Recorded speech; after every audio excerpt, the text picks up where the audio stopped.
সাল্লাল্লাহু আলাইহি ওয়াসাল্লাম আল্লাহ রাব্বুল আলামিন কোরআনে কারীমে বলেছেন, জান্নাতে প্রিয় নবীর সাথে যারা থাকবে তাদের 6টা গুণ আল্লাহ রাব্বুল আলামিন কোরআনের বিভিন্ন আয়াতে তুলে ধরেছেন।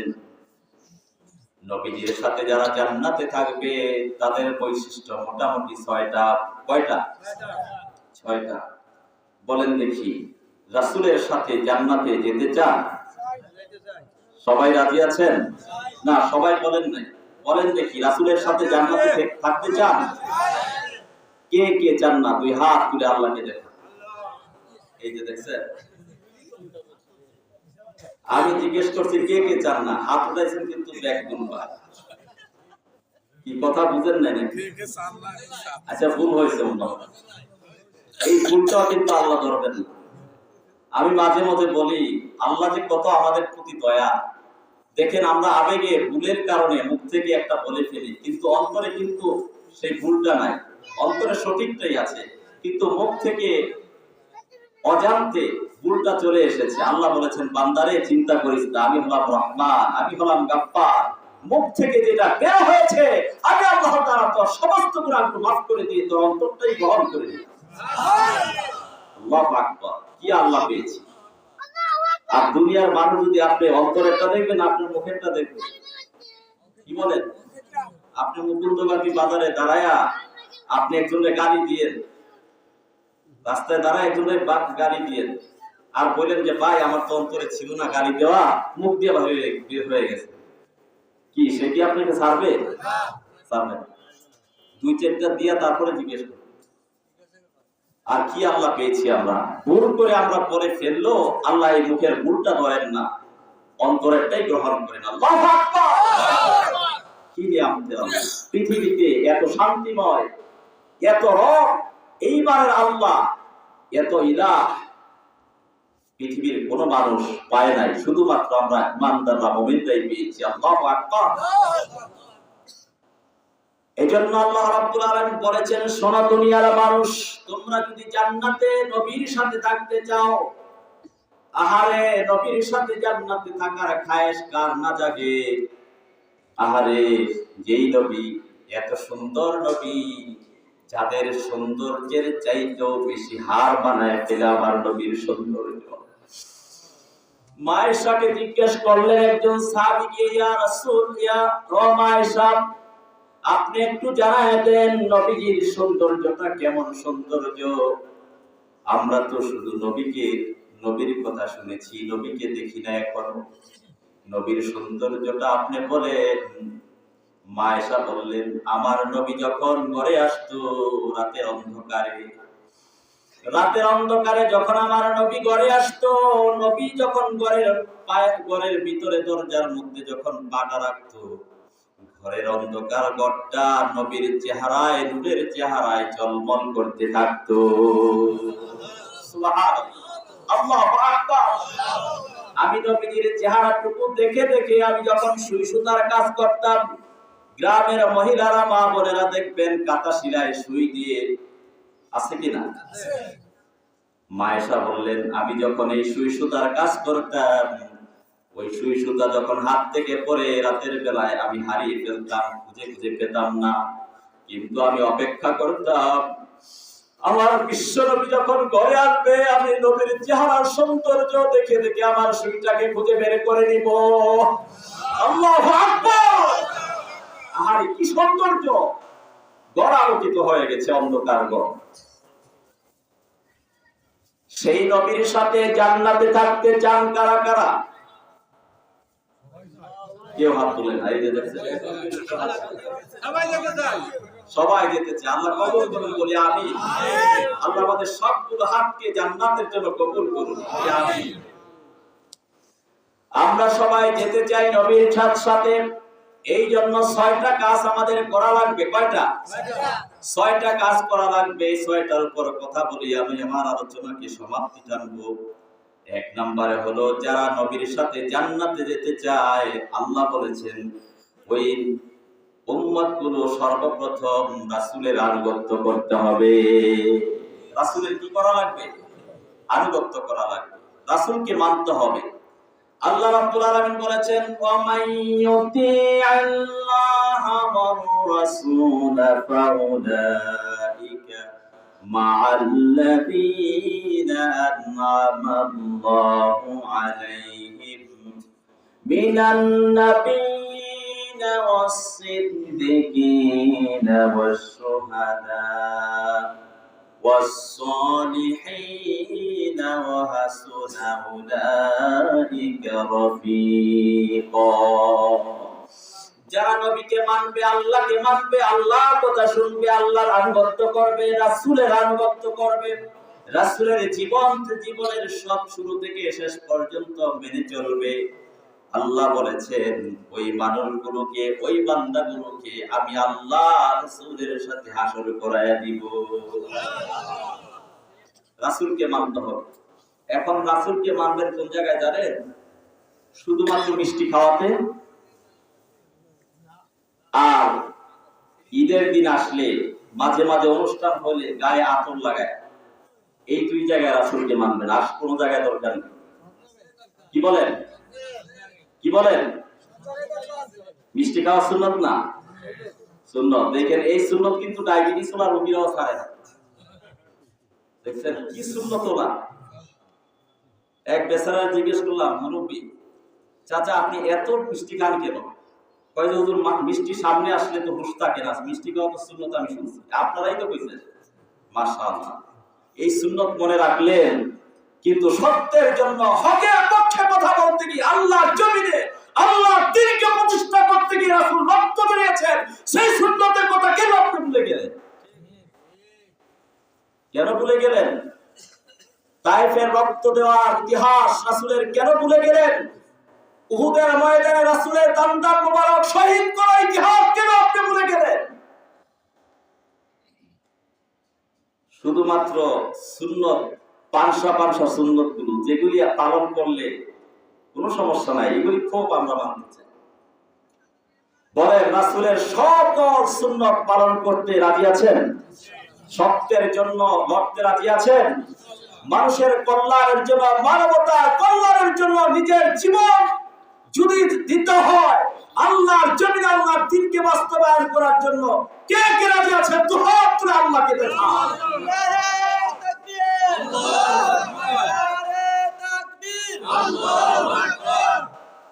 আল্লাহু আকবার। আমাদের স্লোগান হলো একটা, লিল্লাহি তাকবীর, আল্লাহু আকবার। এই স্লোগান দিয়ে আমরা জান্নাতে যাব ইনশাআল্লাহ, ঠিক কি না? এজন্য প্রথম বলেছিলাম কার আনুগত্য করতে হবে? আল্লাহ রাসূলের আনুগত্য করতে হবে। দুই নাম্বার হলো নবীর প্রতি ভালোবাসা। নবীর প্রতি ভালোবাসা, এখানে আসেন, নবীর প্রতি ভালোবাসা দেখাতে হবে।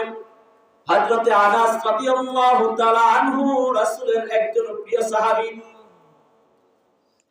যেই সাহাবী 10 বছর বয়সে থেকে রাসূলের খেদমত করেছেন, খাদেম ছিলেন রাসূলের, হযরতে আনাস রাদিয়াল্লাহু তাআলা আনহু। হযরতে আনাস রাদিয়াল্লাহু তাআলা আনহু বলেন, আনহু থেকে বর্ণিত, তিনি বলেন একজন লোক রাসূলকে এসে জিজ্ঞেস করলেন, ইয়া রাসূলুল্লাহ মাতাস সাআ, কিয়ামত কখন হবে? কিয়ামত কখন হবে জানতে চেয়েছেন। কার কাছে?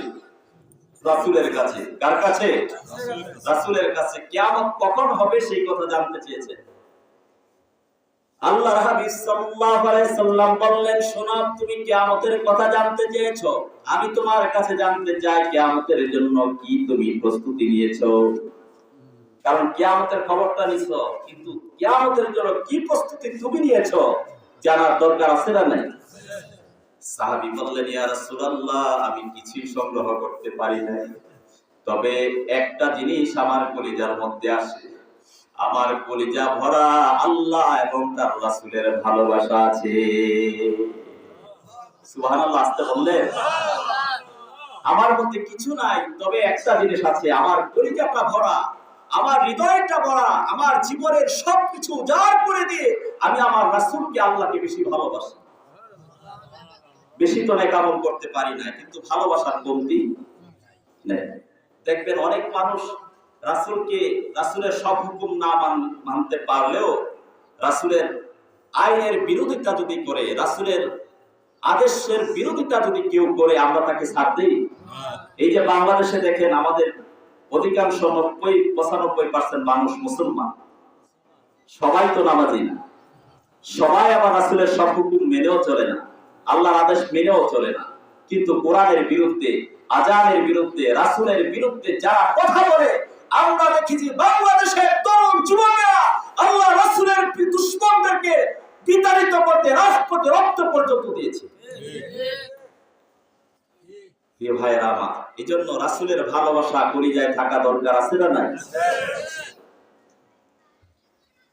আমার ভাইয়েরা, একটু মনোযোগ দিয়ে শুনুন, সাহাবায়ে কেরামগণ কিভাবে রাসূলকে ভালোবেসেছেন। আমাদের সকলের পরিচিত একজন সাহাবী, রাসূলের কালো সাহাবী একজন। বলেন তো দেখি, রাসূলের একজন কালো সাহাবী যেই নামটা সবার মুখে মুখে জানা, বলেন তো দেখি তার নাম? হযরতে বেলাল রাদিয়াল্লাহু তাআলা আনহু কালো সাহাবী। কি পরিমাণ রাসূলকে ভালোবেসেছেন শুনুন। লেখাপড়াও জানতেন না, খুব বেশি আমলীয় ছিলেন না, লেখাপড়া ছিল না, কিন্তু কলিজাটা ভরা কালো মানুষটার রাসূলের ভালোবাসা ছিল। কলিজাটা ভরা রাসূলের প্রেম ছিল, মহব্বত ছিল, ভালোবাসা ছিল, কলিজাটা ভরা। আমার প্রিয় নবী, বিশ্ব নবী, আখির জামানার পয়গম্বর, হাসরের ময়দানে তরণেওয়ালা নবী যখন ইন্তেকাল করলেন, ইন্তেকালের পরপর আল্লাহ প্রিয় সাহাবী বেলাল আর সহ্য করতে পারছেন না। বেলাল তো ছিল সেই বেলাল, যে বেলালকে মসজিদে নববীর, মদিনার মসজিদে নববীর মুয়াজ্জিন নিয়োগ করেছেন স্বয়ং রাসূল করিম সাল্লাল্লাহু আলাইহি ওয়াসাল্লাম। বেলালকে মুয়াজ্জিন হিসেবে নিয়োগ করেছেন। কত মানুষ, কত সুন্দর কণ্ঠের মানুষ মদিনাতে ছিল, কিন্তু বেলালের কণ্ঠটা খুব বেশি সুন্দর ছিল না। আশহাদু আল্লা ইলাহা ইল্লাল্লাহ বলতে গিয়ে আশহাদু বলতেন, আশহাদু বলে ফেলতেন, তোতলায় তোতলায় মাঝে মাঝে আযান দিতেন।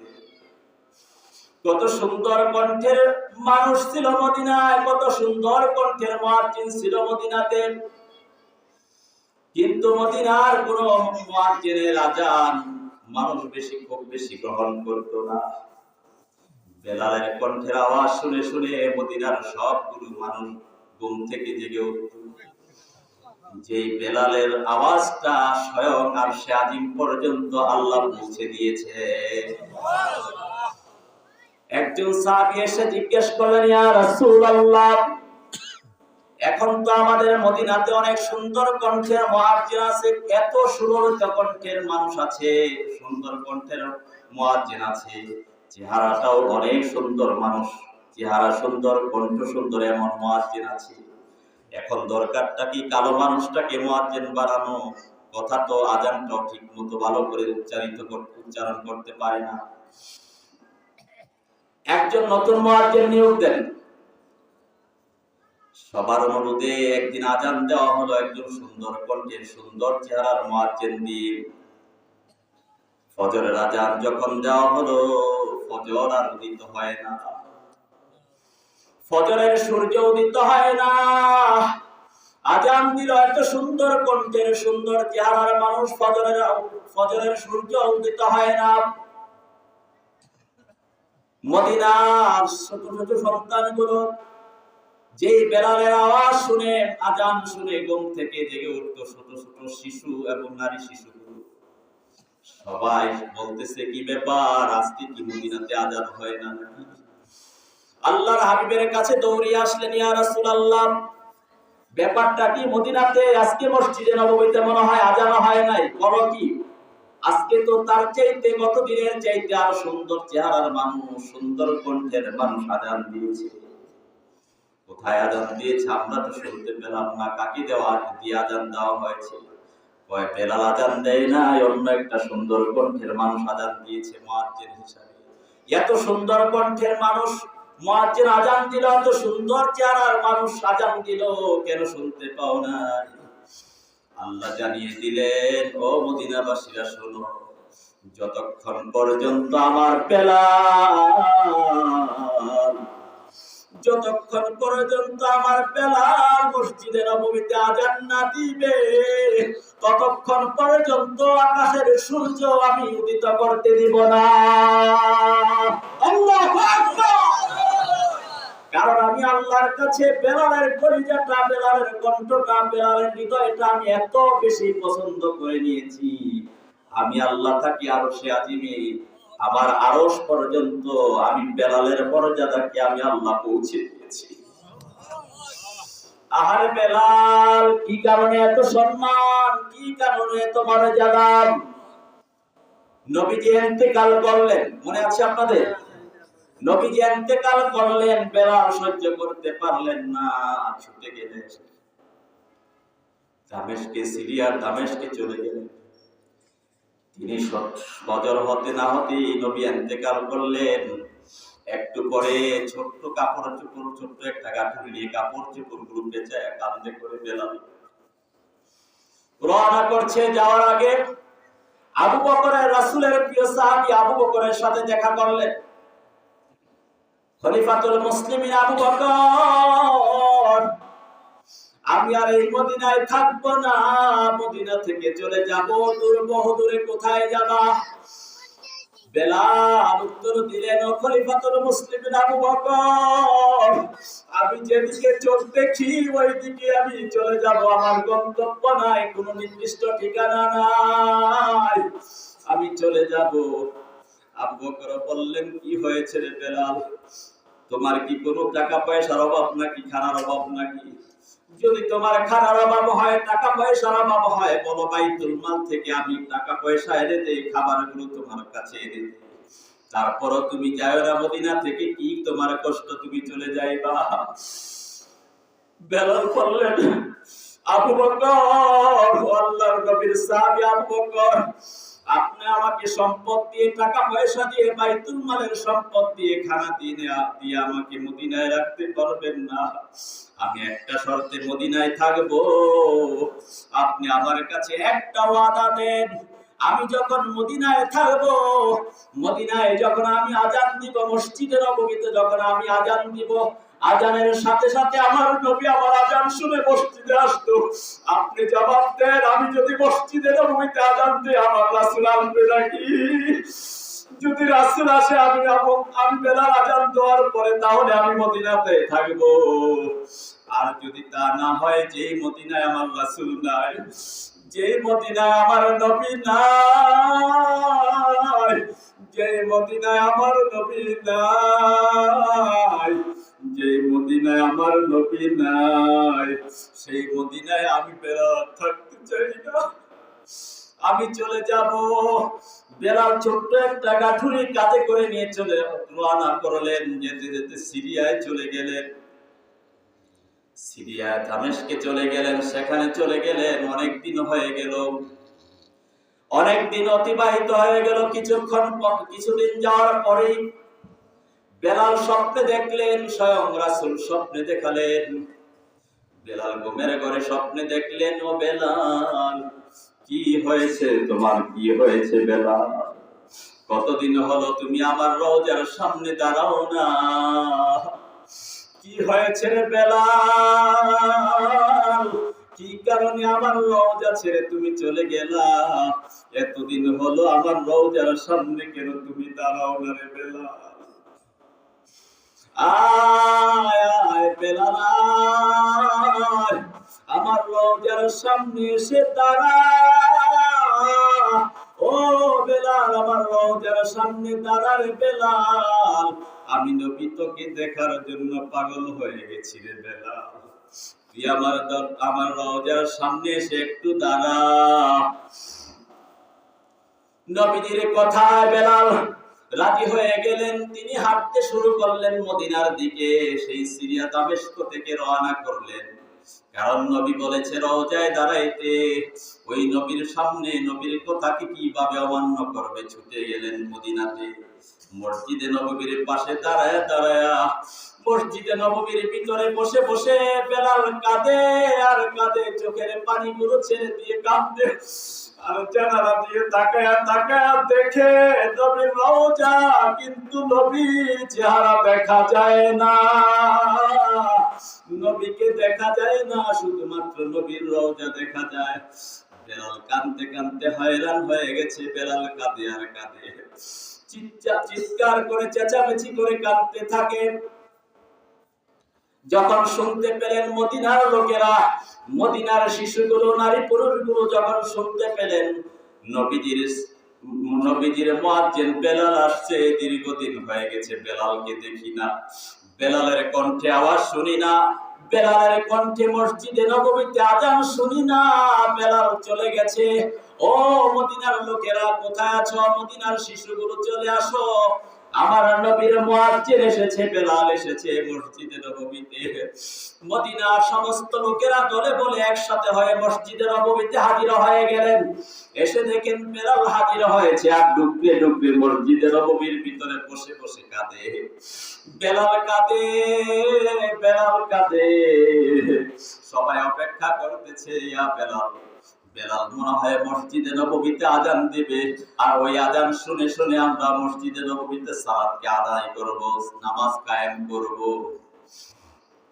এসে জিজ্ঞেস করলেন, শিশুরা এসে বললেন, ও আল্লাহর নবীর সাহাবী, ও আল্লাহর নবীর সাহাবী বেলাল, আপনার কণ্ঠে কতদিন হলো আযান শুনি না গো বেলাল, একটু মসজিদে নববীতে আযান দাও, একটু মসজিদে নববীতে আযান দাও।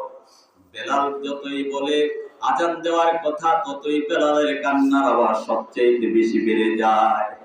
আর বেলাল বলছে, না না, আমি মসজিদে নববীতে কোনোদিন আর আযান দিব না। আমার নবী আমাকে স্বপ্নে দেখিয়েছে রওজার সামনে দাঁড়ানোর জন্য, এই জন্য আমি এসেছি মসজিদে নববীতে, আর আমি আযান দিব না। তোমরা আমাকে আর রিকোয়েস্ট করিও না, আমাকে আর অনুরোধ করিও না। কারণ হলো, আমি যখন মসজিদে নববীতে আযান দিতাম, যখন আল্লাহু আকবার বলে আযান দিতাম, কোনো সমস্যা হতো না। যখন আশহাদু আল্লা ইলাহা ইল্লাল্লাহ বলে যখন আযান দিতাম, আমার কোনো সমস্যা হয় না। যখন আমি বলি আশহাদু আন্না মুহাম্মাদুর রাসূলুল্লাহ, আমি যখন আগে আযান দিতাম, আর যখন এই শব্দটা বলতাম আশহাদু আন্না মুহাম্মাদুর রাসূলুল্লাহ,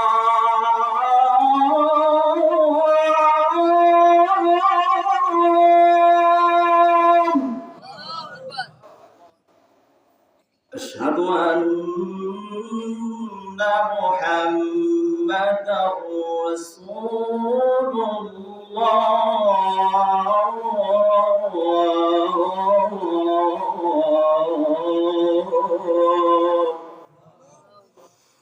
যখন আমি রাসূলের নামে এই আযানটা দিতাম, রাসূলুল্লাহ বলতাম, তখন আমি ডানে বামে তাকায় দেখতাম আমার নবী মসজিদের মেহরাবের পাশে বসা। আমি আনন্দিত হতাম। এখন যদি আযান দেই, আমি আশহাদু আন্না মুহাম্মাদুর রাসূলুল্লাহ যখন বলি, আর যখন আমি মসজিদে নববীর ভিতরে আমার নবীকে দেখব না, তখন আমি বেলাল আর কোনোদিন সহ্য করতে পারবো না। ও মদিনার লোকেরা, আমার কাছে আর অনুরোধ করিও না, আমি আযান দিব না। লোকেরা, সমস্ত লোকেরা একটু অনুরোধ করলো, আচ্ছা ঠিক আছে, আযান বেলাল দিতে চায় না, একটা কাজ করো, আমার নবীজির তো দুইজন নাতি আছেন, হাসান এবং হোসাইন। হাসান এবং হোসাইন যদি গিয়ে বেলালকে একটু অনুরোধ করে বলে, ও বেলাল, আমার নানা জানের সাহাবী বেলাল, আমার নানা জানের কলিজার টুকরা মুয়াজ্জিন বেলাল, আমরা তো আমার নানার নাতি, একটা বার অনুরোধ করি, ও বেলাল, দয়া করে একটা মুহূর্তের জন্য আপনি মসজিদে নববীতে আযান দেন। সবাই গিয়ে হাসান হোসাইনকে বেলালের সামনে দাঁড়া করায় দিলেন। হাসান হোসাইন এসে বলছেন, হে বেলাল, আপনি একটু আযান দেন। সবার অনুরোধে হাসান হোসাইন আসলেন, বেলালকে যখন অনুরোধ করলেন, এই অনুরোধ মানতে পারলেন না। এই অনুরোধটা বারবার করার পরে সমস্ত সাহাবায়ে কেরামগণের অনেক কাকুতি মিনতি করার পরে শেষ পর্যন্ত অনুরোধটা রাখলেন। বেলাল দাঁড়িয়ে গেলেন আযান দেওয়ার জন্য মসজিদে নববীতে। যখন আল্লাহু আকবার বললেন, আশহাদু আল্লা ইলাহা ইল্লাল্লাহ বললেন, ঠিকঠাক মতো আযান দিয়েছেন। যখন বললেন আশহাদু আন্না মুহাম্মাদুর রাসূলুল্লাহ বলে যখন আযানের আওয়াজটা তুললেন বেলাল, এই বাক্যটা বলার সাথে সাথে বেলাল হাউমা করে গোড়ায় গোড়ায় কাঁদতে, মসজিদে নববীতে গোড়ায় গোড়ায় কাঁদতে বেহুশ হয়ে মসজিদে নববীর ভিতরে পড়ে যায়। আমার বেলাল আযানের বাক্যগুলো উচ্চারণ করতে পারে না। যেই এলাকায় আমার, যেই মদিনায় আমার নবীকে দেখা যায় না, যে মসজিদে নববীতে আমার নবীকে দেখা যায় না, আমি আর সেই জায়গায় আমি আযান দিতে পারি না। বেলাল বেহুশ হয়ে পড়ে গেলেন। সবাই দৌড়াদৌড়ি করে সাহাবায়ে কেরামগণ তাকে নিয়ে গেলেন। একটু পরে যখন হুঁশ ফিরে আসলেন, একটু পরে যখন বেলালের হুঁশ ফিরে আসলো, তখন সাহাবায়ে কেরামগণকে বললেন, ও বেলাল। সাহাবায়ে কেরামগণ বললেন, বেলাল কেন হয়েছে, কি হয়েছে তোমার?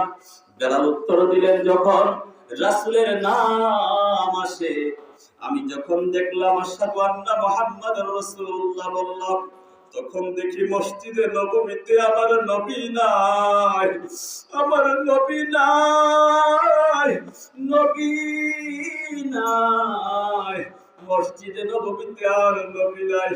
আহারে আমার ভাইরা, সাহাবায়ে কেরামগণ কিভাবে রাসূলকে ভালোবাসতেন, কিভাবে রাসূলের আনুগত্য করতেন, কিভাবে রাসূলের প্রেম অনুসরণ করতেন। আমার বেলাল কিভাবে রাসূলের প্রতি ভালোবাসা গ্রহণ করতেন। এইভাবে ভালোবাসা যদি থাকে, আল্লাহ রাব্বুল আলামিন ঘোষণা করেছেন, যেই বেলালের মতো যদি তোমাদের ভালোবাসা থাকে রে, ও দুনিয়ার মানুষেরা, ও দুনিয়ার রাসূলের উম্মতেরা, যদি বেলালের মতো ভালোবাসা দেখাইতে পারো, যদি বেলালের মতো ভালোবাসা তোমাদের কলিজাটা ভরা থাকে, আল্লাহর কসম করে বললাম, কিয়ামতের ময়দানে ওই নবীর সাথে আমি আল্লাহ তোদেরকে হাসর করায়া দিব। একটু জিকির করেন, লা ইলাহা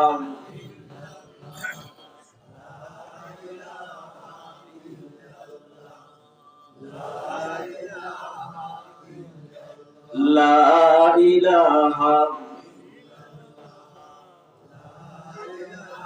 লা ইলাহা ইল্লাল্লাহু মুহাম্মাদুর রাসূলুল্লাহ। আমার ভাইরা বলতেছিলাম, রাসূলের সাথে আমরা সবাই জান্নাতে যেতে চাই, ঠিক কিনা? সবাই রাসূলের সাথে জান্নাতে যেতে চাই, কিন্তু রাসূলের সাথে জান্নাতে যেতে হলে প্রথম লাগবে রাসূলকে মানা লাগবে, রাসূলের আনুগত্য করা লাগবে। 2 নম্বরে রাসূলের প্রেম থাকতে হবে। রাসূলের প্রেম তো এমন না মসজিদে নববীতে মসজিদে বসে বসে শুধু তাসবিহ জপবেন। রাসূলের ভালোবাসা তো এমন না শুধুমাত্র একটা অনুষ্ঠান হলে দুরূদ পড়বেন রাসূলের নামে। রাসূলের ভালোবাসা তো এমন না ইয়া নবী সালামু আলাইকা বলে দাঁড়ায় দাঁড়ায় কিয়াম করবেন। রাসূলের ভালোবাসা তো এমন না মাঝে মধ্যে টাকা পয়সা হলে মসজিদে নববীতে যাইবেন, রাসূলের রওজা জিয়ারত করবেন, খানায়ে কাবা জিয়ারত করবেন। এটাই তো রাসূলের ভালোবাসা না।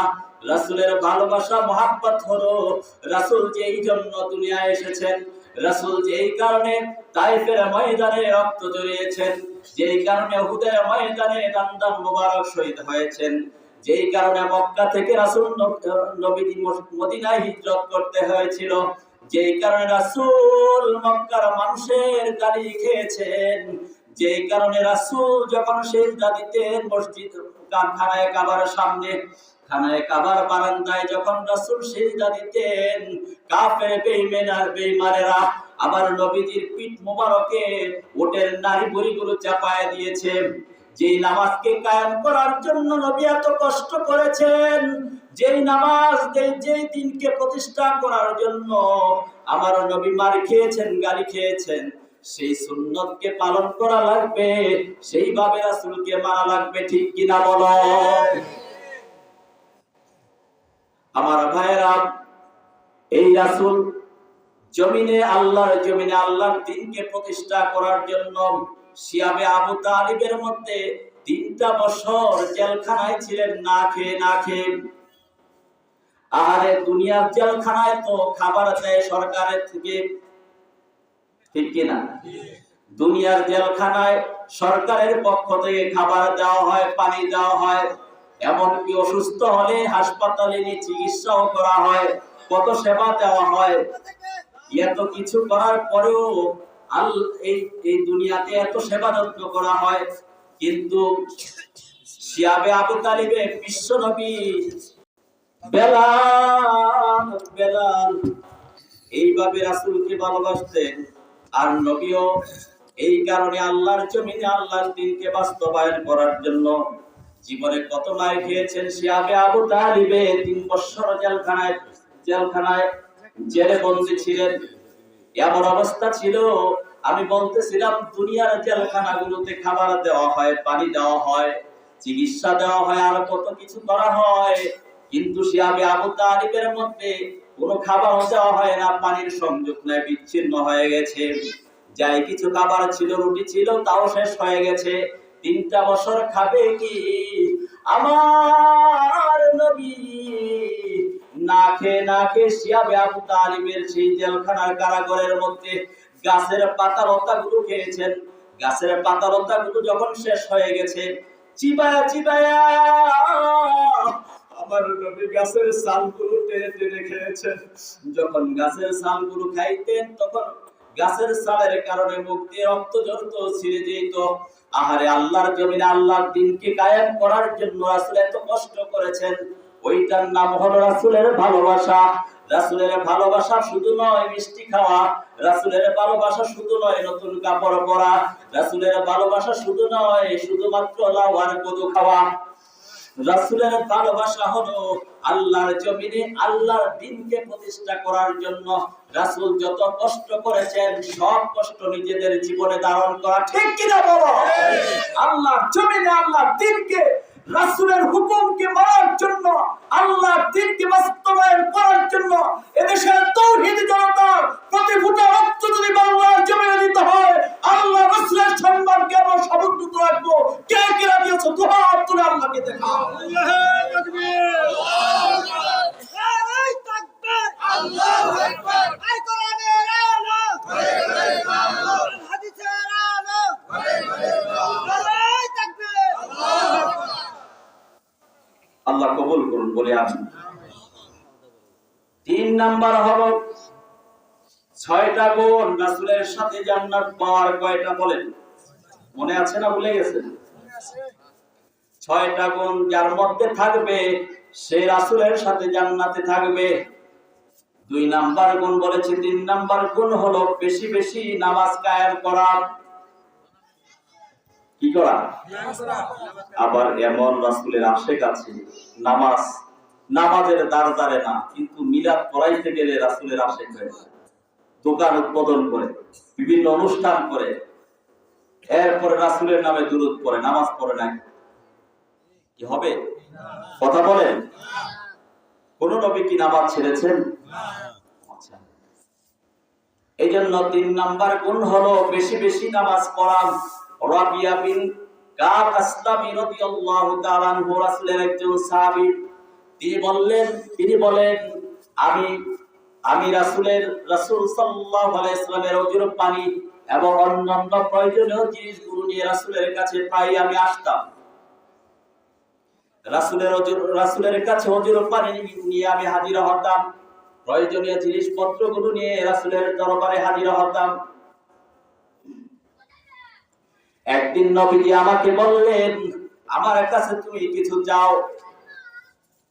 নবী বলছেন, যে সাহাবী রাসূলের ওজুর পানি নিয়ে আসতেন রাসূলের কাছে, প্রয়োজনীয় জিনিসগুলো নিয়ে রাসূলের কাছে আসতেন, ওই সাহাবীকে রাসূল বললেন, তুমি আমার কাছে কিছু চাও।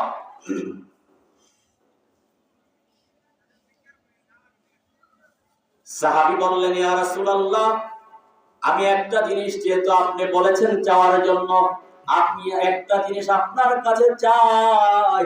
কিয়ামতের ময়দান যেদিন কায়েম হয়ে যাবে, হাসরের ময়দান যেদিন কায়েম হয়ে যাবে, যেদিন সকল মানুষের হিসাব নিকাশ হয়ে যাবে, কেউ বা জান্নাতে যাবে, কেউ বা জাহান্নামে চলে যাবে, এই দুই দিকের মানুষ দুই দিকে ছুটাছুটি করবে। ইয়া রাসূলুল্লাহ, আপনার কাছে ওই দিন আমি আজকে একটা মাত্র অনুরোধ করি, একটা জিনিস চাই, কিয়ামতের কঠিন ময়দানে আপনি রাসূলের সাথে আমাকে হাসর করায় দিয়েন। সুবহানাল্লাহ বলতে ইচ্ছা হয়? আমি আপনার সাথে জান্নাতে থাকতে চাই। চাওয়াটা কি ভালো না খারাপ? আহারে কি ভালোবাসা, কি চাওয়া! সমস্ত নবীরা সাহাবায়ে কেরামগণ রাসূলের জন্য কি পেরেশান ছিল। সাইয়েদনা আবু বকর রাদিয়াল্লাহু তাআলা আনহু কে একদিন রাসূল জিজ্ঞেস করলেন, আরে আবু বকর, তোমার সবচেয়ে পছন্দের জিনিস কি? আবু বকর জবাব দিলেন, ইয়া রাসূলুল্লাহ, আমার সবচেয়ে পছন্দের জিনিস হলো তিনটা। জোরে বলেন কয়টা? আর জোরে বলেন কয়টা? আমার তিনটা পছন্দের জিনিস। এক নাম্বার পছন্দ হলো আমার মনে চায় সব সময় আপনার দিকে তাকায়া থাকতে। আল্লাহু আকবার! আরে কি সুন্দর চেহারা! একবার যে কোন কাফের যদি তাকাইতো রাসূলের কাছে, ওই কাফের কোন রাসূলের সৌন্দর্য দেখে কালেমা পড়ে ইসলাম ধর্ম গ্রহণ করে ফেলেছে। কি সৌন্দর্য, কি রূপ আল্লাহ দিয়েছে রাসূলকে! আহা, চাঁদের চেয়ে সুন্দর তুমি নবী আমার কামলিওয়ালা, চাঁদের চেয়ে সুন্দর তুমি নবী আমার কামলিওয়ালা, সুখে দুঃখে দরুদ পড়ে ইয়া নবী ইয়া রাসূলুল্লাহ, চাঁদের চেয়ে সুন্দর তুমি নবী আমার কামলিওয়ালা। আল্লাহু আকবার! আবু বকর বললেন, আমার প্রথম পছন্দ হলো আপনার চেহারার দিকে আমি সর্বক্ষণ তাকায় থাকি। দুই নাম্বার পছন্দ হলো আমি সব সময় আপনার দরবারে বসে থাকতে চাই, আপনার শিয়রের সামনে। কারণ আপনার কাছে যতক্ষণ বসে থাকি আমি খিদার কথা বলে যাই, আমার খানার কথা আর বলে থাকে না। আমার যে রাসূলের দিকে তাকানোর পরে মানুষের খিদার কথাও বলে যায়। আল্লাহ রাব্বুল আলামিন সেই রাসূলের সৌন্দর্য, সেই রাসূলের বারাকা আল্লাহ কি পরিমাণে দিয়েছেন। তিন নাম্বার পছন্দ হলো ইয়া রাসূলুল্লাহ, আমার জীবনের সবকিছু সম্পদ, স্থাবর সম্পদ, অস্থাবর সম্পদ গুলো যা কিছু আছে, ইয়া রাসূলুল্লাহ, আমি চাই আমার জীবনের সব সম্পদ গুলো আপনার জন্য আমি উজাড় করে দেই। আমার ভাইয়েরা বলতেছিলাম, তিন নাম্বারের গুণ হলো বেশি বেশি নামাজ পড়া। মনে আছে? সাহাবী বললেন, আমি চাইলাম রাসূলের কাছে কিয়ামতের দিন আমার সাথে হাসর, রাসূলের সাথে যেন আমার হাসরটা হয়, জান্নাতে যেন রাসূলের সাথে থাকতে পারি। রাসূল আবার জিজ্ঞেস করলেন, আমার কলিজার টুকরা সাহাবী আসলামী, আর কি চাও বলো? সাহাবী বললেন, না না ইয়া রাসূলুল্লাহ, আমি রাসূলের সাথে একসাথে জান্নাতে থাকবো, এটাই আমার সবচেয়ে বড় কপাল, এটাই হলো আমার সবচেয়ে বড় পাওনা। আমি আর কিছু চাই না ইয়া রাসূলুল্লাহ, আমি আর কিছু চাই না ইয়া রাসূলুল্লাহ। সবচেয়ে বেশি পছন্দের হলো আপনার সাথে জান্নাতে একসাথে আপনার সাথে থাকতে চাই। রাসূল বললেন, আমার কলিজার টুকরা সাহাবী, যদি এটাই তুমি চাও, তাহলে একটা কাজ করো, আমাকে একটু সহযোগিতা করো। সেই সহযোগিতাটা হলো তোমার জীবনে বেশি বেশি আল্লাহকে সিজদা করো, বেশি বেশি করে নামাজকে কায়েম করো। আর যদি এটা করতে পারো রে সাহাবী, আমি রাসূল ওয়াদা দিলাম কিয়ামতের কঠিন ময়দানে এইভাবে করে যারা নামাজকে কায়েম করবে, কিয়ামতের কঠিন ময়দানে আমি রাসূলের সাথে ওই মানুষটাকে, ওই উম্মতটাকে আমি জান্নাতে প্রবেশ করায়া দিব। আর আস্তে কোন সুবহানাল্লাহ, আরো আস্তে বলেন সুবহানাল্লাহ। আমার ভাইয়েরা, আমার ভাইয়েরা, 4 নাম্বার গুণ হলো, 4 নাম্বার গুণ হলো বেশি বেশি রাসূলের নামে দুরূদ পড়া। কি পড়া? দুরূদ পড়া। আমি খুতবার শুরুতে, আলোচনার শুরুতে বলেছিলাম দুরূদ পড়লে আমাদের লাভ না লস? কম না বেশি? নবীজি বলেছেন যে ব্যক্তি একবার দুরূদ পড়বে, কমসে কম আমি আল্লাহ তাআলা আমার নবীর উপর দুরূদ পড়ার কারণে আমি নবীকে এত মহব্বত করি, আমি নবীকে এত ভালোবাসি, আমার নবীর উপর যে ব্যক্তি একবার দুরূদ পড়বে, কমসে কম আমি আল্লাহ তাআলা তার ওই বান্দার উপর 10টি রহমত আমি আল্লাহ নাজিল করে দেই। শুধু 10টি রহমত নাজিল করে নাই, 10টি গুনাহ আল্লাহ তাআলা তার থেকে মাফ করে দেন। শুধু তাই করেন না, আল্লাহ বলেন ও দুনিয়ার মানুষেরা, ও আমার নবীর উম্মতেরা শুনে রাখো, 10টি রহমত তো দেব আমি, 10টি গুনাহ মাফ করব। আমার নবীর উপর যদি কেউ দুরূদ পড়তে পারো একবার মহব্বতের সহিত, কেউ যদি আমার নবীর উপর একবার ভালোবাসা নিয়ে, কলিজা ভরা মহব্বত নিয়ে যদি আমার নবীর উপর একবার দুরূদ পড়তে পারো, আমি আল্লাহ তাআলা ওই বান্দার মর্যাদাকে 10 গুণ বাড়ায়া দেই। হযরতে আব্দুল্লাহ ইবনে মাসউদ রাদিয়াল্লাহু তাআলা আনহু বলেন, আব্দুল্লাহ ইবনে মাসউদ থেকে বর্ণিত, রাসূলুল্লাহ সাল্লাল্লাহু আলাইহি ওয়াসাল্লাম বললেন, কিয়ামতের দিনে ওই বান্দাটা সবচেয়ে আমার নিকটতম হবে। রাসূল বলেছেন কিয়ামতের ময়দানে ওই বান্দাটা আমার নিকটে থাকবে। এইটা বলেছেন রাসূল। কে বলেছেন বলেন? আরো জোরে বলেন, কে বলেছেন? রাসূল বলেছেন কিয়ামতের ময়দানে আমার নিকটে থাকবে ওই মানুষটা। বলেন দেখি কিয়ামতের অবস্থাটা কত ভয়াবহ হবে। সেই সময় রাসূলের কাছে থাকলে কপালটা কেমন হবে? কষ্ট হচ্ছে মনে হয়? কষ্ট হচ্ছে আপনাদের? কিয়ামতের কঠিন বিভীষিকাময় অবস্থাটা কেমন হবে? আর ওই কঠিন মুহূর্তের মধ্যে রাসূল বলেছে আমার সাথে ওই মানুষগুলো আমার নিকটবর্তী হয়ে যাবে। যে কিয়ামতের ময়দানের অবস্থা বর্ণনা করতে গিয়ে মা আয়েশা রাদিয়াল্লাহু তাআলা আনহাকে বললেন, ইয়া রাসূলুল্লাহ সাল্লাল্লাহু আলাইহি সাল্লাম বললেন, হে আয়েশা শুনে রাখো রে আয়েশা, কিয়ামতের ময়দানে দুনিয়ার সমস্ত মানুষ আদি থেকে অন্ত পর্যন্ত যত মানুষ আল্লাহ সৃষ্টি করেছেন, সব মানুষ দুনিয়া থেকে বিদায় হয়েছে। কিয়ামতের ময়দানে সবগুলো মানুষকে আল্লাহ তাআলা হাসরের কঠিন ময়দানে উলঙ্গ ভাবে হাসরের ময়দানে উঠতে থাকবে পিপীলিকার জাকের মতো। গায়ে কোনো পোশাক থাকবে না। থাকবে?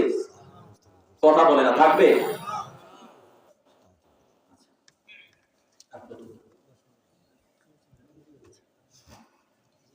গায়ে কোনো পোশাক থাকবে না।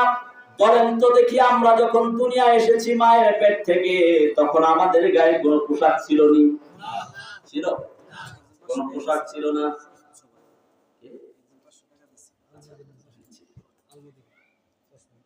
গায়ে কোনো পোশাক ছিল না। নবীজি বলেছেন আয়েশারে শুনে রাখো, হাসরের ময়দানের কঠিন পরিস্থিতিটা এমন পরিস্থিতি দাঁড়িয়ে যাবে, সবগুলো মানুষ উলঙ্গ হয়ে দাঁড়ায় যাবে আল্লাহর সামনে হাসরের কঠিন ময়দানে। মা আয়েশা কেঁদে কেঁদে বললেন, ইয়া রাসূলুল্লাহ আপনি এটা কেমন কথা বললেন? ইয়া রাসূলুল্লাহ আপনি এটা কেমন কথা বললেন? লক্ষ লক্ষ মানুষ, লক্ষ লক্ষ কোটি কোটি মানুষগুলো কিয়ামতের ময়দানে উলঙ্গ হয়ে আল্লাহর সামনে হাসরের ময়দানে দাঁড়ায় যাবে। ইয়া রাসূলুল্লাহ একটা জবাব দেন, সেদিন কি আমাদের লজ্জা হবে না? সেদিন কি আমাদের লজ্জা হবে না ইয়া রাসূলুল্লাহ? রাসূল জবাব দিলেন, আয়েশারে শুনে রাখো রে আয়েশা, আয়েশারে শুনে রাখো, কিয়ামতের ময়দানে লক্ষ কোটি মানুষগুলোকে আমি আল্লাহ রাব্বুল আলামিন উলঙ্গভাবে হাসরের ময়দানে দাঁড় করায় দিবেন। সবগুলো মানুষ ডানে বামে তাকাবে না, সামনেও তাকাবে না, পিছনেও তাকানোর খবর থাকবে না। পাশে কি আছে সেইটাও খবর থাকবে না। এই ডান পাশে কি আছে, বাম পাশে কি আছে, সামনে কি আছে, পিছনে কি আছে, কোনো কিছুই দেখার সেদিন হুঁশ থাকবে না। সমস্ত মানুষগুলো এক ইলার দিকে, আসমানের দিকে তাকায় থাকবে। আল্লাহু আকবার। সমস্ত মানুষগুলো আসমানের দিকে তাকায় থাকবে আর ইয়া নাফসি ইয়া নাফসি বলতে থাকবে। সেই সময়ের অবস্থাটা এত ভয়াবহ হয়ে দাঁড়াবে। আমার ভাইরা ও আমার মুকুন্দ গাছের প্রিয় পরিবার টুকরা ভাইরা, মা বোনেরা শুনে রাখেন, হাসরের ময়দানটা এত কঠিন পরিস্থিতি দাঁড়ায় যাবে। নবী বলেছেন সেই পরিস্থিতিতে ওই উম্মতগুলো আমার কাছাকাছি হয়ে যাবে, আমার রাসূলের সামনে দাঁড়ায় যাবে, যেই উম্মতগুলোর জীবনে আমি নবীর প্রতি বেশি বেশি বেশি বেশি দুরূদ পাঠ করেছেন। শুইতে বসতে উঠতে, নামাজের বাহিরে নামাজের আগে, ব্যবসা করতে গিয়ে, চলতে গিয়ে, কথা বলতে গিয়ে, আগে পরে সব সময় মনে হবে আমি রাসূলের প্রতি দুরূদ পাঠ করেছে বেশি বেশি মহব্বতের খাতিরে। আমি রাসূল ওয়াদা দিলাম ওই দুরূদ পাঠ কারণেওয়ালাদেরকে কিয়ামতের কঠিন ময়দানে আমি রাসূলের সাথে জান্নাতে একসাথে বসবাস করার সুযোগ করে দিবেন। সুবহানাল্লাহ। আওয়াজতে কোন আমার ভাইরা, আমি আমার আলোচনার শেষ প্রান্তে এসেছি। আমি কিছু কথাও বলবো। অনেক যুবক ভাইয়েরা কালেকশনের কথা বলেছেন, সেই বিষয়গুলো আমি কিছু আপনাদের সামনে তুলে ধরবো। কষ্ট হচ্ছে না তো? শেষ করে দিই, শেষ করে দিই নাকি? আচ্ছা, দুইটা পয়েন্ট বলেই শেষ করবো। বলেছি চারটা গুণ বলেছি। গুণ থাকতে হবে কয়টা? 6টা। মনে আছে আপনাদের? প্রথম বলেছিলাম রাসূলের আনুগত্য। কি বলেন সবাই? রাসূলের আনুগত্য। 2 নম্বরে হলো রাসূলের ভালোবাসা। বলেন কি? রাসূলের ভালোবাসা। 3 নম্বরে হলো বেশি বেশি নামাজ কায়েম করা। 4 নম্বরে হলো রাসূলের প্রতি বেশি বেশি দুরূদ পাঠ করা। 5 নম্বরে হলো উত্তম চরিত্র, সুন্দর ব্যবহার দিয়ে মানুষের মন জয় করা। আমার ভাইয়েরা, ও মুকুন্দগাতীবাসীর ভাইয়েরা, ও মা বোনেরা, একটা কথা জেনে রাখেন, কিয়ামতের পূর্বে রাসূল বলেছেন মানুষ ব্যবহার গুলো নষ্ট হয়ে যাবে। সাধারণ মানুষ তো দূরের কথা, সন্তানগুলো পর্যন্ত মা বাবার সাথে ভালো ব্যবহার করতে চাইবে না। বন্ধুর সাথে ভালো ব্যবহার করে, স্ত্রীর সাথে ভালো ব্যবহার করে, কিন্তু মার সাথে আর বাবার সাথে দুর্ব্যবহার করবে। এগুলি কিয়ামতের আলামত। কিসের আলামত? কিয়ামতের আলামত। উত্তম চরিত্র, উত্তম চরিত্র, উত্তম চরিত্র কাকে বলে? উত্তম চরিত্র কাকে বলে? সব সময় শয়নে, স্বপনে, জাগরণে সব সময় আপনাকে ভয় করতে হবে কাকে? আল্লাহকে। আল্লাহর ভয় নিয়ে মানুষের সাথে কথা বলতে হবে। রাস্তায় কারো সাথে আপনার তর্ক হয়েছে, আচ্ছা বলে জনমের মতো তাকে গালি দিলেন, কি আপনার চরিত্র? আবার ওই নেতার পক্ষে স্লোগানও দেয়, অমুক নেতার চরিত্র ফুলের মতো পবিত্র, পাড়ার বন্ধ কর। এরকম নেতা আছে না নাই? আহারে, বলেন দেখি আপনারা কেমন নেতা চান? যারা রাসূলকে ভালোবাসে। বলেন, যারা রাসূলকে ভালোবাসে এমন নেতাও আছে না নাই? আছে। এই যে স্লোগান দেয় চরিত্রহীন মানুষের ব্যাপারেও ফুলের মতো চরিত্র বলা হয়। আপনি রাস্তায় দাঁড়ায় দুর্ব্যবহার করেন, কথা বলেন, গালি দেন। আপনি এমন কথা একজন ভাইকে বলে ফেললেন, আপনার কথার কারণে সে কষ্ট পেয়েছে, হয়তো সাহস করে আপনার প্রতিপক্ষ হয়ে আপনার প্রতিবাদ করতে পারছে না। এমন হয় না? হয়তো আপনার সামনে প্রতিবাদ করতে পারছে না, কিন্তু কলিজা পড়া ব্যথা নিয়ে তার পরিবারের কাছে গেছে, তার সন্তানগুলোর সামনে গিয়ে দাঁড়ায়, তার স্ত্রীর সামনে গিয়ে তার কলিজা পড়া ব্যথাটুকু নিয়ে দাঁড়ায়, আর বসে বসে তার কষ্টগুলো স্মরণ করে, আহারে উমুকের কাছ থেকে, উমুক ভাইয়ের কাছ থেকে, উমুক নেতার কাছ থেকে এই আচরণটা আমি বড় কষ্ট পেয়েছি, আমার কলিজাটা বড় ব্যথা পেয়েছে। বলেন দেখি, কোন মানুষ যদি এইভাবে করে কাকুতি মিনতি করে কলিজা পড়া ব্যথা গুলো নিয়ে সে বাড়িতে যায় আপনার আচরণের কারণে, আল্লাহর কসম আপনি ওই ভাইটাকে যেই রকম ভাবে বেজ্জতি করেছেন, দুর্ব্যবহার করেছেন, ওই দুর্ব্যবহার করায়া ওই বেজ্জতি বানায়া আল্লাহ আপনাকে কবরে নিবে। ঠিক কিনা? সন্দেহ আছে? আপনি যেমন ব্যবহার করবেন মানুষের সাথে, আল্লাহর কসম ওই ব্যবহার পেয়ে আপনার মৃত্যু হবে। আহারে, এমন নেতা ও এমন মানুষও তো আমাদের সমাজে আছে, যে মানুষের ব্যবহারে মানুষ বলে যাবরে ভালোবাসা আছে। মানুষটা যদি দুনিয়া থেকে চলেও যায়, কত বছর চলে যায়, রাস্তায় বসে, চা হোটেলে বসে, হাঁটতে গিয়ে, বসতে গিয়ে ওই নেতার কথা বলে, ওই ভাইয়ের কথা বলে, ওই বিচারকের কথা বলে, আহারে নেতাদার কত ভালো ছিল, ভাইটা কত ভালো ছিল, আমাদের কমিশনার কত ভালো ছিল, এমপিটা কত ভালো ছিল, মন্ত্রীটা কত ভালো ছিল। এই যে সারা জীবন আপনার গুণ কীর্তন গাইলো, আপনার ব্যবহারের প্রশংসা করলো, আল্লাহর কসম এইটাই দোয়া হয়ে গেল। এই যে দোয়ার কারণে আল্লাহ হয়তো আপনার নাজাতের ব্যবস্থা করে দিবেন। এজন্য আমাদের চরিত্র ভালো করা দরকার আছে না নাই?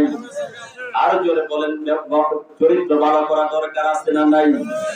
এমন চরিত্র গঠন করিয়েন না, একসাথে চাচাতো বোন, মামাতো বোন, চাচাতো ভাই একসাথে কথা বলে পর্দার কোন আছে? কথা বলেন। বড় ভাইয়ের বউ, এখন ছোট ভাই কি হয়? দেবর না? বড় ভাই হলে বাসুর,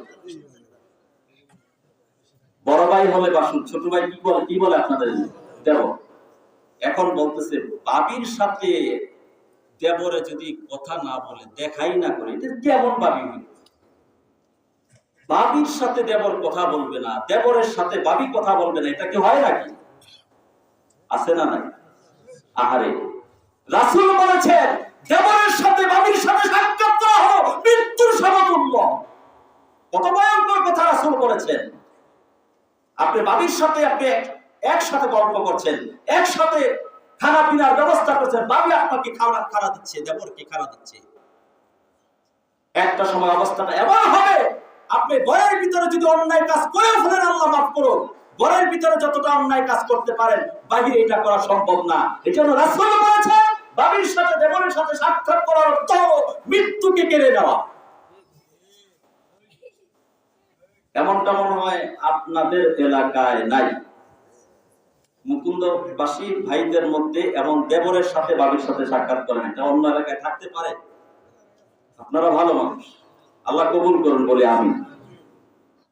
তাহলে রাসূল বলেছেন যারা উত্তম চরিত্র, সুন্দর আচরণ হবে, কিয়ামতের দিন আমি নবীর সাথে ওই বান্দাটার জান্নাত হয়ে যাবে। ৬ষ্ঠ নাম্বার বলে শেষ করব, এরপরে আমি বাকি কথায় যাব ইনশাআল্লাহ। কন্যা শিশু, রাসূল বলেছেন আমার সাথে জান্নাতে থাকবে। কন্যা শিশুর প্রতি ভালোবাসা, কন্যাদেরকে উত্তম ভাবে লালন পালন করা।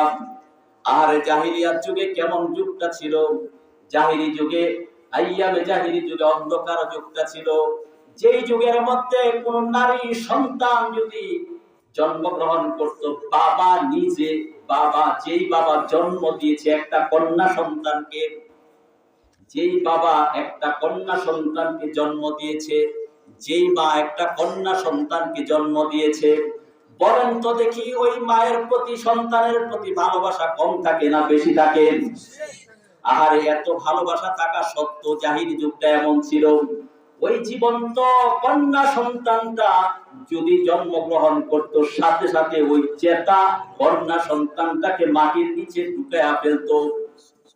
নাউজুবিল্লাহ বলবেন না? এমন একটা যুগ ছিল। কিন্তু আল্লাহর হাবিব সাল্লাল্লাহু আলাইহি ওয়াসাল্লাম কুরআন নামক নিয়ামতটা এনে দিয়ে, কুরআন নামক নিয়ামতটা এনে দিয়ে দুনিয়ার মানুষের কাছে কন্যা শিশুদের মর্যাদা আল্লাহ বাড়ায় দিয়েছেন। কেমন বাড়ায় দিয়েছেন? নবী বলেছেন যাদের ঘরে 2 জন কন্যা সন্তান থাকবে অথবা 2 জন বোন থাকবে, বাবা নাই কিন্তু ভাইয়ের উপর দায়িত্ব চলে আসে না? 2 জন বোন থাকবে অথবা কন্যা সন্তান থাকবে, আর ওই কন্যা সন্তান অথবা 2 জন বোনকে যে উত্তম ভাবে লালন পালন করবে, শরীয়তের বিধান মোতাবেক তাকে চালানোর চেষ্টা করবে, এই অবস্থা যদি করতে থাকে, আমি রাসূল ওয়াদা দিলাম যে মানুষটা উত্তম ভাবে কোন কন্যা সন্তানকে, কোন বোনকে লালন পালন করবে, কিয়ামতের ময়দানে কঠিন মুসিবতের সময় আমি রাসূল ওয়াদা দিলাম ওই বান্দারা, ওই লালন পালনকারীগণ ওই বান্দাটা এইভাবে আমার সাথে জান্নাতে পারস্পরিক আমার সাথে একসাথে থাকবে। এই কথা বলে এই দুইটা আঙ্গুল রাসূল ইশারা করলেন। কয়টা? এই দুইটা আঙ্গুল ইশারা করলেন। এই দুইটা আঙ্গুল যতটা কাছের, ও দুনিয়ার উম্মতেরা শুনে রাখো, আমার এই দুইটা আঙ্গুল যতটা নিকটে, যারা উত্তম ভাবে কোন বোনকে, দুইজন বোনকে অথবা দুইজন কন্যা সন্তানকে লালন পালন করবে ভালোভাবে, আমি রাসূল ওয়াদা দিলাম এই দুইটা আঙ্গুল যত কাছে, অতটা কাছে আমার সাথে ওই বান্দাগুলো জান্নাতে থাকবে। একজন সাহাবী বললেন, ইয়া রাসূলুল্লাহ, যদি একজন কন্যা সন্তান থাকে, একজন বোন থাকে, রাসূল বলেছেন একজনও যদি হয় তাহলেও আমার সাথে জান্নাতে এভাবেই পাশাপাশি থাকবে। আমার ভাইয়েরা, এই 6টা গুণ যার মধ্যে থাকবে, রাসূল বলেছেন সে আমার সাথে হাসরে জান্নাতে মিজানে সব জায়গায় আমার সাথে থাকবে। আমি রাসূল তাদেরকে জান্নাতে আমি নবী নিজে সুপারিশ করায় করায় আমার পাশে জায়গা করে দিব। আমার ভাইয়েরা, আমার আলোচনার সমাপ্তিতে আমি এসেছি। আপনারা শুরুতেই বলেছেন, আমার সাথে ওয়াদা দিয়েছেন সবাই রাসূলকে ভালোবাসেন, ঠিক কিনা? ওয়াদা দিয়েছেন না? দিয়েছেন? আমি আবার জানতে চাই, কে কে রাসূলকে ভালোবাসেন? তো হাত তুলে আল্লাহকে দেখান। আল্লাহ রাসূলের এই ভালোবাসার উম্মতগুলো কিয়ামতের ময়দানে রাসূলের সাথে জান্নাতের ব্যবস্থা করে দিয়েন, বলি আমিন। আচ্ছা বলেন দেখি, রাসূল কি দুনিয়া চেয়েছেন না আখিরাত চেয়েছেন? আখিরাত চেয়েছেন। রাসূল কত কষ্ট করেছেন দুনিয়ার জীবনে। একদিন হযরত ওমর রাদিয়াল্লাহু তাআলা রাসূলের দরবারে গেলেন, গিয়ে দেখেন রাসূলের পিঠ মুবারকের মধ্যে, পিঠের মধ্যে মোটা মোটা দড়ির রশির দাগ পড়ে গেছে, খেজুর পাতার। তখন তো পাটের দড়ি ছিল না, এখনকার সময় যেরকম পাটের রশি থাকে। ওই সময় খেজুর পাতাগুলো মোড়ায় মোড়ায় রশি বানানো হতো। এই রশির পেঁচগুলো পিছের মোড়ায় মোড়ায় রশিগুলো বানায়া বানায়া রাসূল সাল্লাল্লাহু আলাইহি ওয়াসাল্লাম চাটাই বানাতেন। ওই চাটাইয়ের মধ্যে রাসূল শুয়ে আছেন। হযরত ওমর রাদিয়াল্লাহু তাআলা আনহু গিয়ে দেখেন রাসূলের পিঠের মধ্যে রাহমাতাল লিল আলামিন, আখির জামানের পয়গম্বর, যেই নবীর মর্যাদা আল্লাহর পরে, যেই নবীর শান এবং মান আল্লাহর পরে, ওই নবীর পিঠের মধ্যে খেজুর পাতার মোটা মোটা দাগগুলো পড়ে আছে। হযরত ওমর সহ্য করতে পারলেন না। হযরত ওমর রাদিয়াল্লাহু আনহু টুকরে টুকরে ছোট বাচ্চার মতো কাঁদতে থাকলেন আর বললেন, ইয়া রাসূলুল্লাহ, আপনি যদি আমাকে পারমিশন দেন, আপনি যদি আমাকে একটা বার অনুরোধ করেন, তাহলে আমি আপনার জন্য একটা তোশক বানায় আনি। রাসূল কাঁদে, ওমর কাঁদে, আর বললেন, রাসূল ওমরকে লক্ষ্য করে বললেন, ওমর রে, ওমর, একটা কথা জেনে রাখো রে ওমর, আমি তো দুনিয়াতে কোনো সুখ করতে আসি নাই। আল্লাহুম্মা লা আইশা ইল্লা আইশাল আখিরাহ, দুনিয়ার কোনো সুখ নাই, আখিরাতের সুখ আমি চাই। আহারে নবী বলেন, ওমর, জেনে রাখো, আমার এই কষ্ট দেখে তোমার ব্যথা লাগছে। আমি রাসূল যদি আল্লাহকে বলতাম, আল্লাহ, ও আমার আল্লাহ, আমার তো কষ্ট হয়, ওই উহুদের পাহাড়টাকে আমার জন্য স্বর্ণে বানায় দেন। রাসূল বললেন, আমি যদি আল্লাহর কাছে চাইতাম উহুদের পাহাড়টা স্বর্ণে পরিণত করে দেখ, আল্লাহ রাব্বুল আলামিন তৎক্ষণাৎ গোটা উহুদের পাহাড়টাকে আমি রাসূলের জন্য স্বর্ণের পাহাড় বানায়া দিতেন। আল্লাহু আকবার। কিন্তু আমি রাসূল কোনো সুখ করতে আসি নাই। আমার জীবনের রক্ত ঝরেছে, আমার ঘরে আমি মৃত্যুর আগে রাসূল কোনদিন একটা স্বর্ণের টুকরাও তিনি রেখে যান নাই। একদিন ফজরের নামাজ রাসূল আদায় করেছেন। আদায় করার পরে আমরা তো ফজরের নামাজের পরে কিছু সময় আমরা বসি, ঠিক কিনা? একটু বসি না? তাসবিহ গুলো পড়ি, জিকির আজকার করি, বিভিন্ন তাসবিহ তাহলিল গুলো পড়ি। একদিন নবীজি ফজরের নামাজ আদায় করলেন, বিলম্ব করলেন না, সালাম ফিরায় মুসল্লিদেরকে ডিঙ্গায় ডিঙ্গা ওভারটেক করে করে তিনি দৌড়ায় দৌড়ায় বের হয়ে গেলেন। সমস্ত সাহাবায়ে কেরামগণ অবাক দৃষ্টিতে রাসূলের দিকে তাকায় রইলেন, ব্যাপারটা কি হয়েছে, রাসূলের কোনো বিপদ হলো কিনা। সবাই অবাক হয়ে গেল, পেরেশান হয়ে গেল মসজিদের সাহাবায়ে কেরামগণ। একটু পরে একজন সাহাবী পিছন থেকে রাসূলকে টেনে ধরলেন, ইয়া রাসূলুল্লাহ, আপনার কি হয়েছে? আপনার বিপদ যদি আমরা শুনি বা দেখি, আমরা সাহাবায়ে কেরামগণ সহ্য করতে পারি না, একটাবার বলেন আপনার কি হয়েছে। রাসূল বললেন, ও আমার কলিজার টুকরা সাহাবা, আমার কিছুই হয় নাই, তবে আমার ঘরের মধ্যে আমার মনে হয়েছে, সালাম ফিরানোর পরে আমার মনে হয়েছে আমার ঘরের ভিতরে 2 টুকরা স্বর্ণের টুকরা রয়েছে।